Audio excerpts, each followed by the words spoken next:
মুস্তাফিজুর রহমান চৌধুরী রুলরে আমরা British Bangladesh business ফোরামের পক্ষ থেকে অ্যাম্বাসেডর বানাইছি। তান্ডে অ্যাম্বাসেডর বানানিয়েছে রুটনের শুভেচ্ছা জানাই এবং সবাই অংশগ্রহণ করবা। আউকা চ্যারিটি অনুষ্ঠান হয়, জালালবাগ মসজিদ যারা মেম্বার আছেন মুসল্লি আছেন সব আপনারা আগুয়া এবং আপনারা যে কোনো ব্যাপারে জানতে চাইলে যোগাযোগ করবো আপনার লোকে। দান খয়রাতর মাস, সিয়াম সাধনার মাস, সদকা খয়রাত হল বেশি বেশি করে খরদা। Mainly please donate, very important initiative.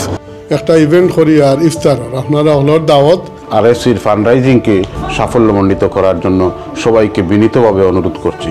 অনেক সংস্থা এটা এই পয়সা যাইব সঠিকভাবে পৌঁছাইয়া দেয়নি, আমরাও ইনভলভ আছি, আমরা জানি। আলহামদুলিল্লাহ আমরা যতটুকু কর্ম অতটুকু আল্লাহ আমরা সওয়াব দিবা। যারা নিপীড়িত নির্যাতিত মুসলমান হল যে দেশ হলো গাজা, ফিলিস্তিন, আফগানিস্তান, কাশ্মীর সব জায়গার তারা সহযোগিতা করেন। সকলের দাওয়াত রইল। আমরা মুসলমান বাইরে সবরে আমরা দাওয়াত দিলাম। ইফতার মাহফিলে শরীক হইতা এবং আরএফসির আপনারা সহযোগিতা করতা। আমরা সমর্থন আছি, আমরা করুকা যেহেতু অসহায় মানুষে আমরা সাহায্য করবো ইনশাল্লাহ। It's such a great worthy cause. আপনারা সবাই আইবেন, দোয়া করবেন।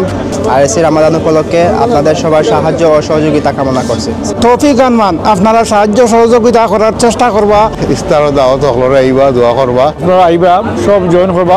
ইনশাল্লাহ আমরাও আইমু, আমরা বন্ধু বান্ধবের লইয়া আইমু। আরএফসির ইফতার পার্টিতে অংশগ্রহণ করতা। আর আমরা greater Sylhet welfare association Luton ইউকের প্রত্যেক সদস্য ইনশাল্লাহ আমরা উপস্থিত থাকবো। এটা আপনার অনুরোধ ইনশাআল্লাহ তাআলা এটার মধ্যে আপনারা শরীক হইয়া আর সাহায্য সহায়তা করবা।